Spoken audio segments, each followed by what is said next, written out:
أعوذ بالله من الشيطان الرجيم بسم الله الرحمن الرحيم. Hadis selanjutnya 308.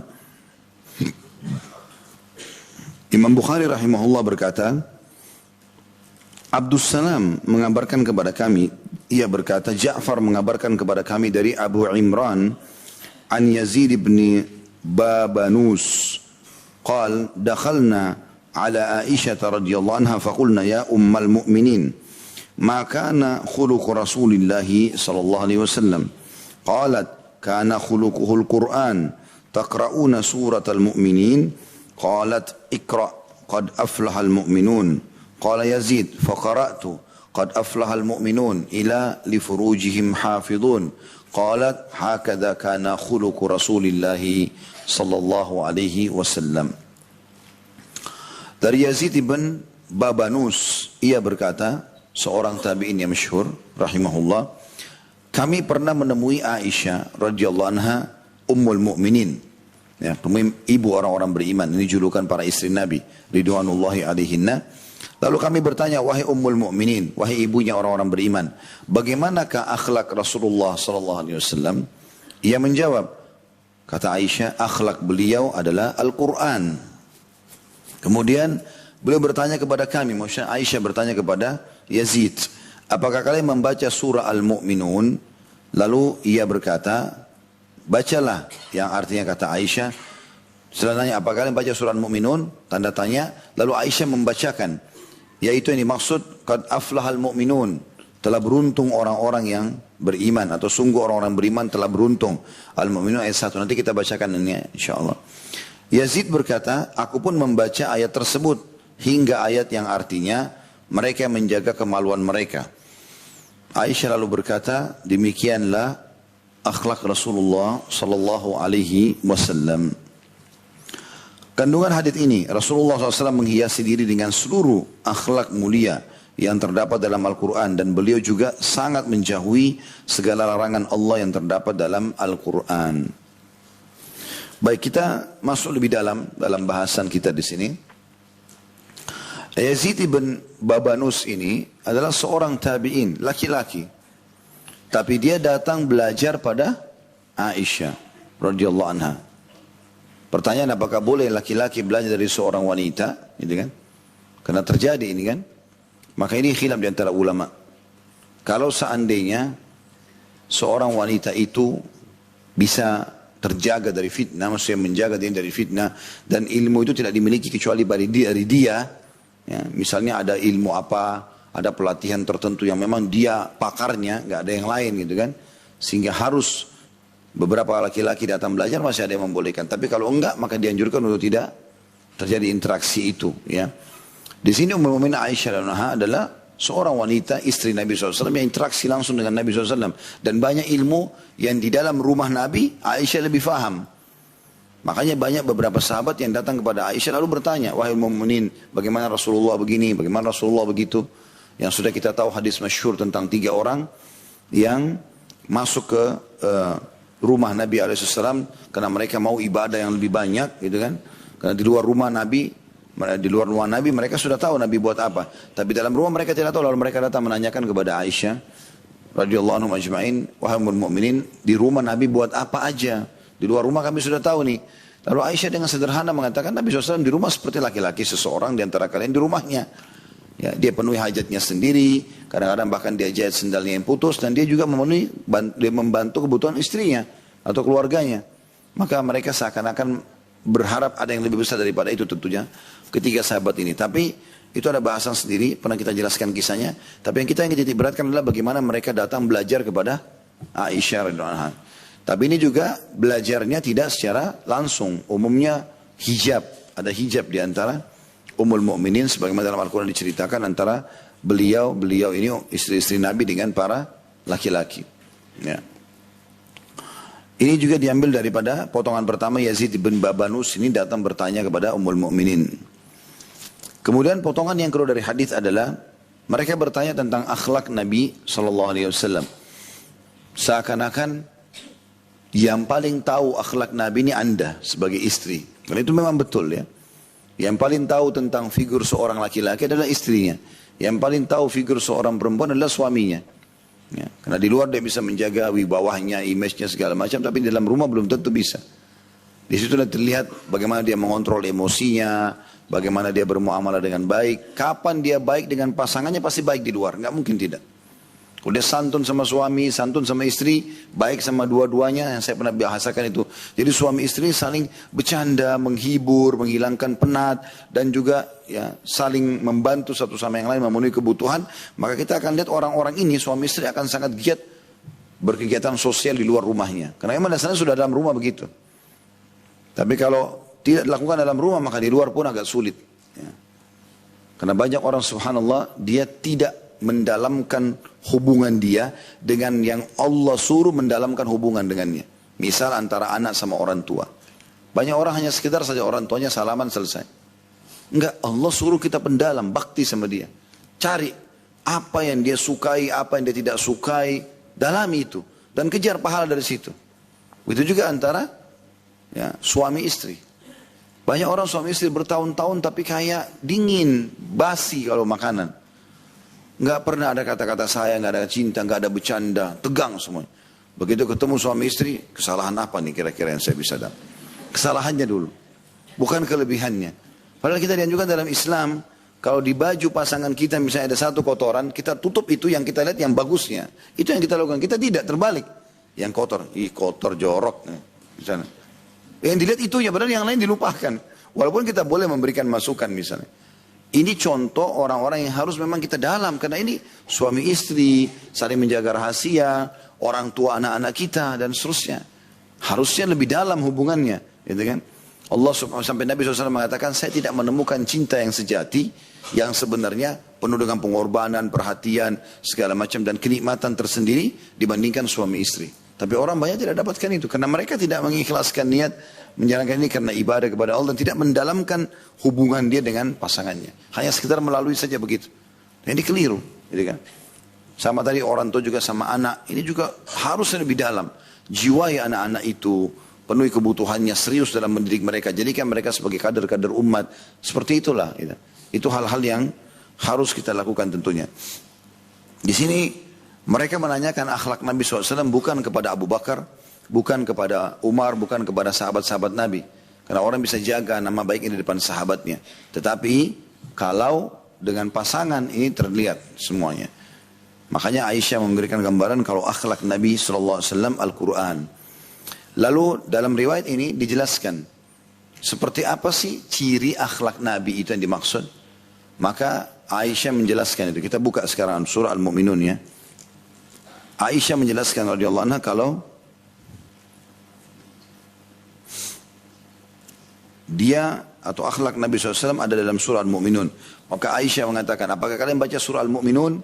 Lalu untuk menjelaskan, karena kan ada surah Al-Mu'min, ada surah Al-Mu'minun. Beda loh. Kalau surah Al-Mu'min, nama lainnya surah Ghafir. Surah nomor 40. Ya. Jadi agak berbeda di situ.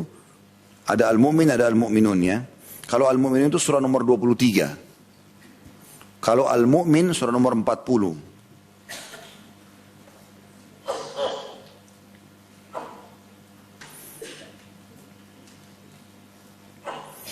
Kita baca beberapa ayat pertama. Silakan dilihat aplikasinya di HP ya.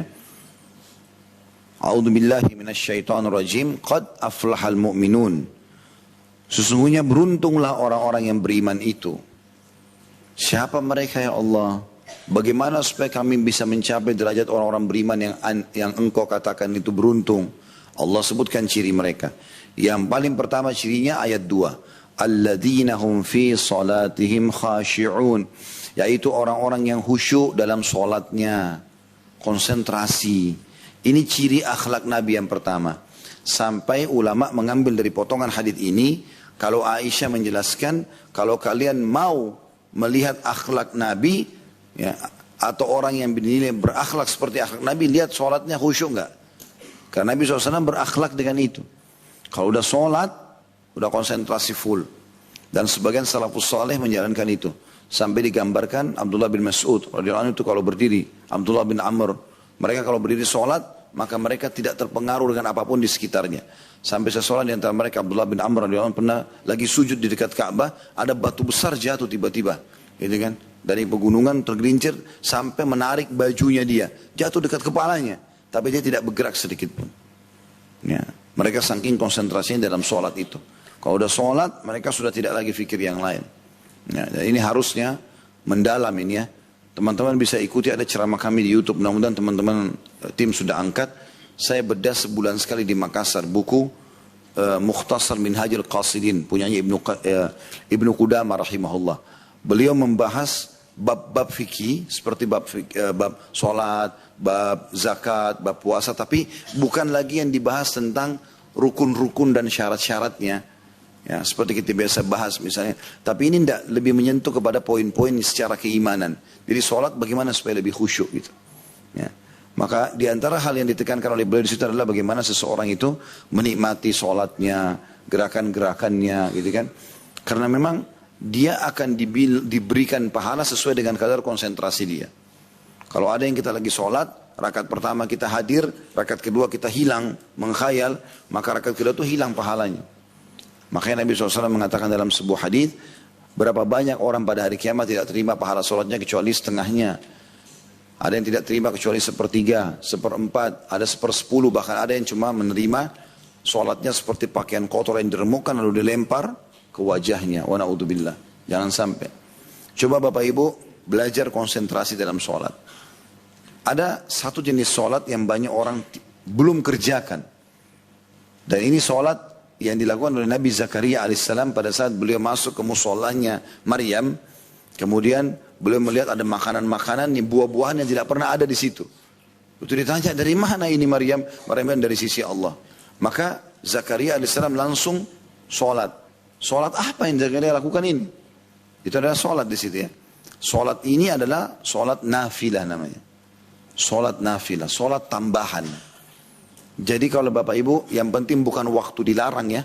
Kayak misalnya subuh sampai terbit matahari, atau asar sampai terbenam matahari. Jangan dua waktu ini, Bapak Ibu lagi dalam keadaan berwudu, tiba-tiba merasa, udah deh saya mau dekatkan diri kepada Allah, masuk masjid hadap kiblat. Niatnya dalam hati, niat sholat nafilah. Sholat tambahan. Dia bukan duha, bukan sholat tahajud, bukan yang lain. Memang sholat pendekatan diri kepada Allah, namanya nafilah. Disebutkan dalam sebuah riwayat, Nabi SAW, Nabi Muhammad SAW itu, kalau sedang ada masalah genting, maka beliau langsung pergi sholat. Sholat nafilah ini. Langsung menghadap kiblat, sudah wudu, sholat 2 rakaat. Lalu tuangkan semua hajat kita kepada Allah SWT dalam sholat nafilah itu. Nah caranya, hubungkan itu dengan konsentrasi. Coba sekarang belajar, Allahu Akbar. Tenang. Tenangkan dulu diri. Baru baca iftitah dengan coba renungi baik-baik. Wajjahtu wajhiya lilladzi fataras samawati wal ard hanifan musliman wa ma ana minal musyrikin. Terus dibaca sampai terakhir. Lalu mulai tenang dulu baca Al-Fatihah. A'udzubillahi minasyaitonir rajim. Bismillahirrahmanirrahim. Alhamdulillahi rabbil alamin. Tenang. Ar-Rahmanir Rahim. Terus begitu sampai selesai. Pilih surah juga walaupun surah pendek tapi kita sudah baca dengan tenang. Walaupun inna a'tayna kal kautsar. Jelas lafadznya. Fasalli li rabbika wanhar inna syani'aka huwal abtar. Tenang dulu baru Allahu Akbar, ruku. Tenang dulu sendi-sendinya semua, baru baca Subhana Rabbiyal Azim. 1, Subhana Rabbiyal Azim. 2, Subhana Rabbiyal Azim. 3, baru Sami Allahu liman hamidah. Ini kita bicara solat yang ringan-ringan saja. Setelah tenang semuanya, baru Rabbana walakal hamd mil'us samawat wa mil'ul ard wa mil'u ma syi'ta min syai'in ba'd. Setelah selesai, tenang dulu baru sujud. Setelah sujud baru baca Subhana Rabbiyal A'la. Tenang. Subhana Rabbiyal A'la. Tenang lagi. Baru Subhana Rabbiyal A'la. Selesai tenang dulu baru duduk. Rabbi gfirli. Berhenti. Warhamni. Berhenti dulu. Wajburni. Wa'afini. Warzuqni. Warfa'ni. Tentu banyak lafadznya di sini ya. Tapi ini diantara lafadznya. Sampai terakhir. Tahiyat. Duduk dengan tenang. At-tahiyyatu lillah. Itu maknanya agung sekali ya. Semua kata-kata pujian terbaik untuk Allah. Wassalawat, wattayyibat. Semua kata-kata sempurna, puji-pujian yang baik untuk Allah. Terus kita baca sampai selesai. Sudah selesai semuanya, salam. Assalamualaikum warahmatullahi wabarakatuh. Tenang. Baru salam lagi, Assalamualaikum warahmatullahi wabarakatuh. Coba renungi. Dan bayangkan sholat itu adalah komunikasi kita dengan Allah dan anggap itu sholat terakhir kita. Kalau setelah ini kita meninggal. Maka coba, supaya sholat itu tidak terlewatkan. Saya pernah sholat di masjid di dekat rumah. Ada satu bapak sholat di sebelah saya. Subhanallah, mungkin dia tidak niat apa-apa. Saya yakin sih ya, beliau itu sholat dengan pribadinya antara dia dengan Allah. Tapi saya melihat orang ini sangat khusyuk. Menurut saya belum pernah lihat di Indonesia ada orang sehusyuk beliau sholat gitu. Sangat tenang. Dia pergi di masuk saf pertama, kemudian paling pojok sendiri di sebelah kanan, dia sholat dengan sangat tenang. Gerakannya semua dengan sangat tenang. Dan ada, karena saya sholat di sebelahnya, walaupun waktu sholat berjamaah pun dengan imam sudah Allahu Akbar, ruku. Dia nggak buru-buru, semua makmum sudah ruku, dia dengan tenang. Lalu dia ruku dengan tenang. Dan karena saya dekat, saya dengar tuh dia baca, Subhana Rabbiyal Azim wa bihamdi. Dia tenang, Subhana Rabbiyal Azim. Terdengar. Jadi saya akhirnya, ya terserah juga konsentrasi saya, bukan tidak khusyuk ya, tapi bagaimana saya bisa, karena orang ini gerakannya sangat tenang, bacanya sangat tenang, luar biasa gitu.